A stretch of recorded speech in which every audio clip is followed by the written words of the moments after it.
Reading with your kids.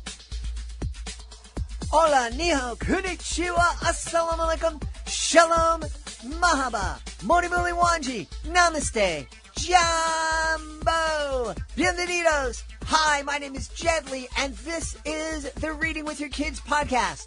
We're coming to you from the beautiful neighborhood of Reedville in the southwest corner of Boston, Massachusetts. We're so delighted and so very honored that you're joining us in our mission to help families grow closer through reading. Please be sure to subscribe to the show in the iHeartRadio app, on Spotify, Amazon Music, Apple Podcasts, Stitcher Radio, Ghana, Himalaya, wherever you find your podcasts. We have two wonderful guests today, Chari Smith and her daughter, Elle Smith. They are here to celebrate the piano.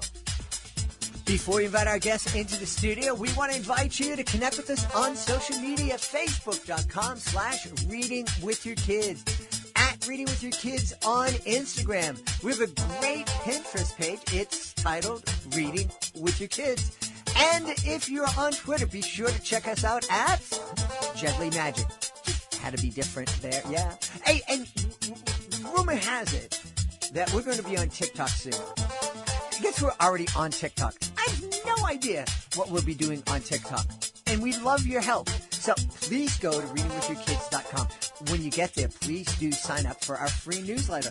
And then use the contact button at the top of the page to send us a message. And please let us know what we should be doing on TikTok. Or if you think we shouldn't be on TikTok. That's a valid concern, too. Hey, you can also let us know what you think we're doing right on the podcast. Let us know what you think we can do better. And we really love it when people let us know who they would like to hear on the podcast. We really do love that. You can do that all at readingwithyourkids.com. Join us right now from the beautiful city of Portland and Oregon. Our guests today are here to celebrate a wonderful picture book. It's called The Piano. Please welcome to the show the author, Chari Smith, and her daughter, the illustrator, Elle Smith. Hey, my friends, how are you? We're doing great. Thanks for having us here, Jed. That first voice is our author and mom, Chari, and Elle's going to say hi now. Hi, everyone. I'm not sure Elle wants to be here. But so, Chari, tell me what the piano is all about, please. Yeah, so it's a story about the bond between a young girl and her piano and how that evolved over time as she grew up. So it's really a story about friendship, and it's told from the perspective of the piano. Interesting. Now, I thought when you said it's a story about friendship, I also thought you were going to add in bodybuilding because, to carry that piano around, it's a lot. It's a rough one to carry, yeah. But all kidding aside, that, I played drums in high school, in college, and that, too, was a pain in the neck to carry around. But you do develop this bond. I don't think I had the bond that you probably had. Can you talk a little bit more about that? Because I know there are a lot of people out there who are listening. Some of them get it, and they want to hear all about your friendship with the piano. My journey. Yeah, absolutely. Well, I started playing the piano when I was 8 years old, and I started writing music around the same time. I was just drawn to it. And it really became a friendship of when I was happy, I played the piano. When I was sad, I played the piano. And it became a relationship, not just about practicing and performing, but a true friendship. And that just grew over time. It led me going to music school. And after that, when I moved back to Colorado, to Boulder, I was a piano teacher there. And when I was there, all of my students, I watched them also have that bond to varying degrees, like you said, right? It's different for everybody, but still to have the opportunity to connect with an instrument in a different way, not just the by rote and memorizing, but the way that I taught music was by writing your own music. So I would teach the blues scale because I'm a total jazz blues head. So I would teach them to read music by writing their own music. They would, dink around on the keyboard and come up with a melody, and we would work through how to write that down. So they were actually writing down and learning to read as they were playing. So one informed the other. So it really cultivates this relationship between the musician at a young age and the piano. And so the idea for that came actually after I wasn't a piano teacher anymore, and we had moved to the Bay Area. And it just dawned on me of the relationship I have with that piano, or any piano, quite frankly, those 88 keys, and how I could tell a story about the relationship, the life cycle of getting older, but that middle C is always in the same place. No matter what age I am or how I'm feeling, I always liked that reliability of middle C being exactly where it's supposed to be. It was really comforting in hard times and really fun to turn to in good times, right? So I wrote the original story before Elle was even born in the late 90s. Wow. Now, Elle, tell us, before you start talking about your illustration and how you contrived to do the illustrations, your mom talked about, she plays when she's happy, she plays when she's sad. Were there times when you came home from middle school and something happened and she just ran into the piano to start playing because she just didn't want to do with you at the moment? Honestly, that's happened a lot more in high school. In high school, she's been playing the piano a lot more, which is nice to see her reconnecting with it.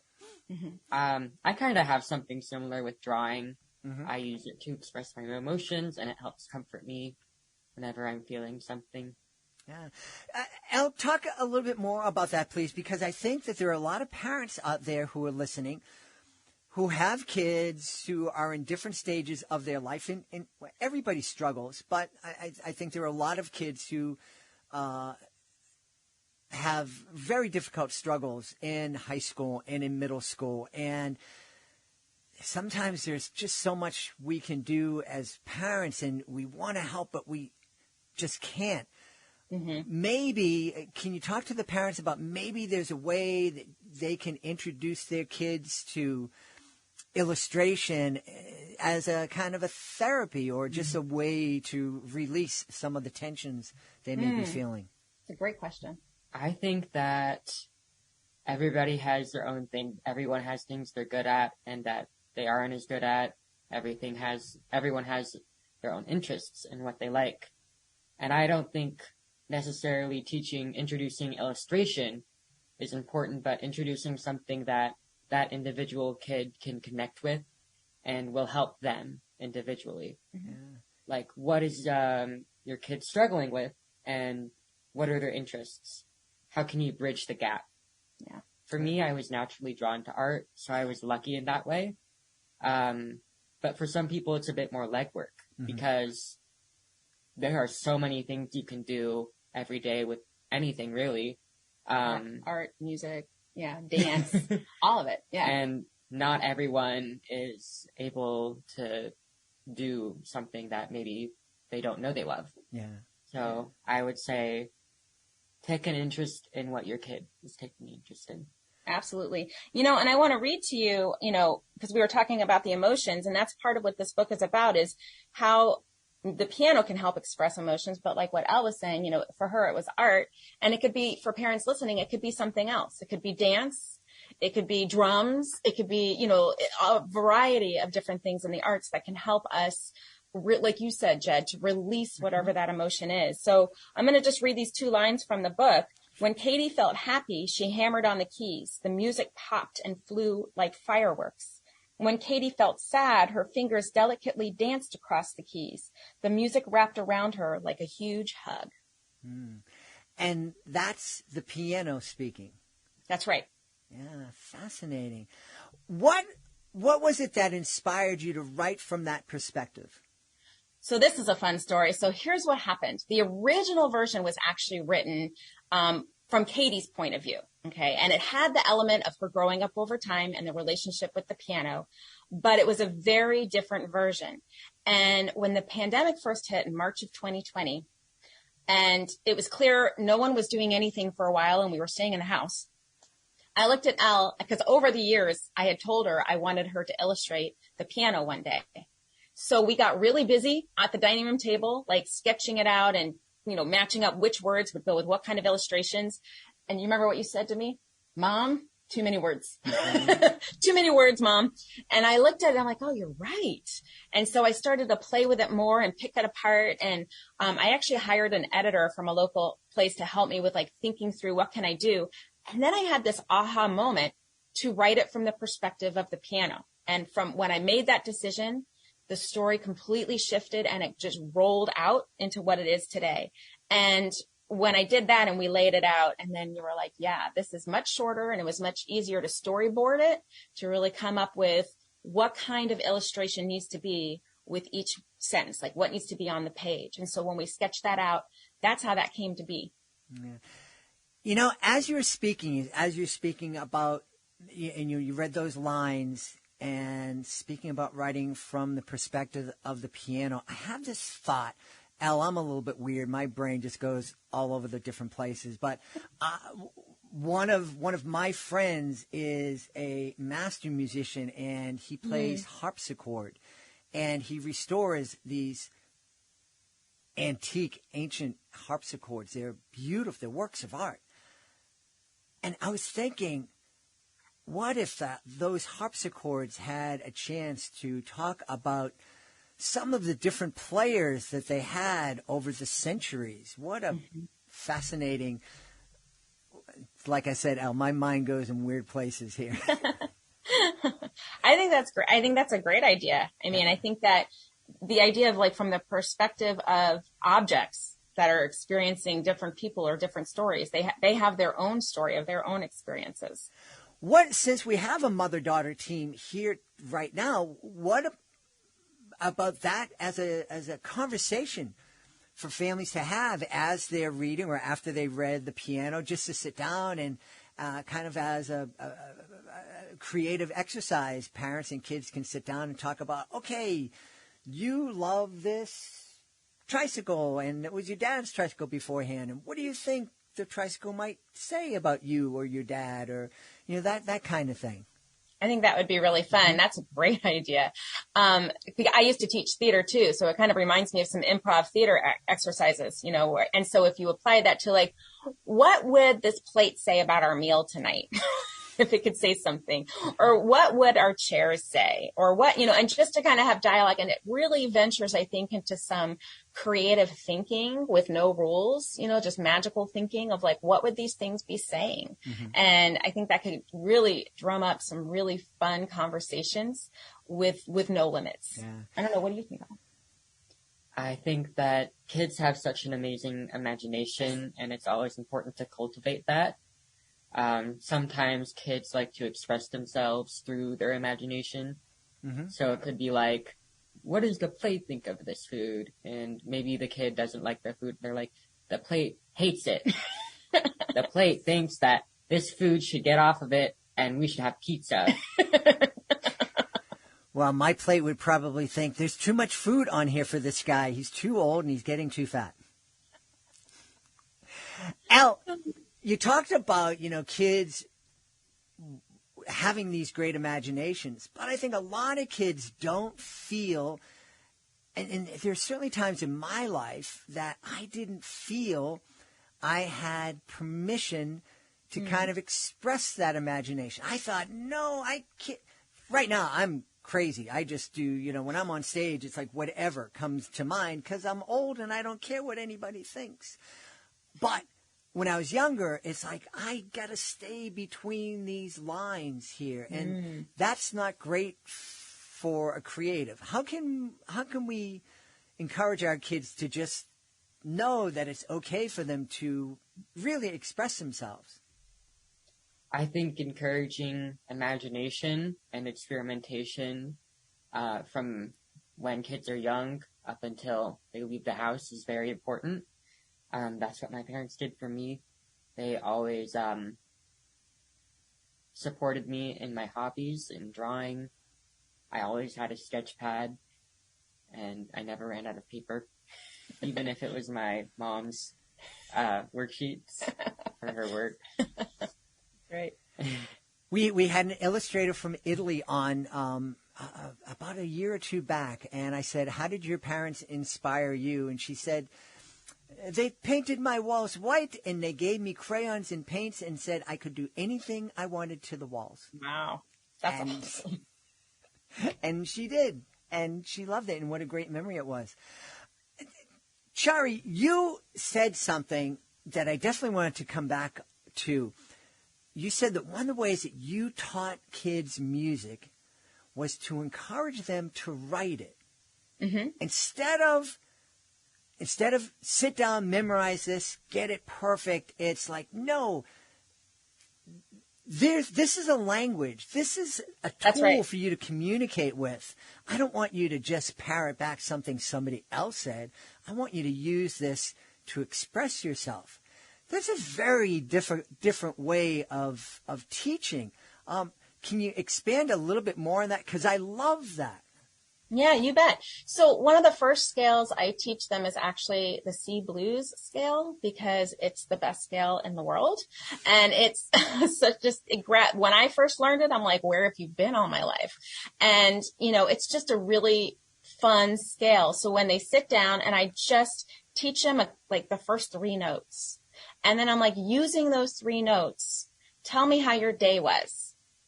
And so they just, I can tell how their day was based on if they play them all at the same time, like, or if they, if it's soft and sweet, or dynamics, or loud or soft, or whatever it is, I can tell a lot about their day. And I'm like, okay, I'm going to play and I'm going to show you how my day was. And, so we talk about using that language, the language of music, to express ourselves. And that's the beginning of it. So once they start to get comfortable with that scale, then eventually I get out, not within the first lesson, but eventually I go at every kid has a different pace and I follow it. I don't have a subscribed timeline.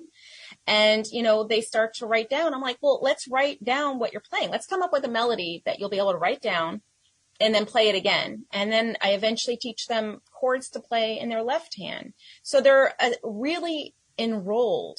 They're really invested in learning the song because it's their own song. They get to name it. And then when I had my students perform, they didn't do recitals. They had gigs. And in Boulder, Colorado, there was a really cool coffee house called Penny Lane Coffee House. Unfortunately, it's no longer there.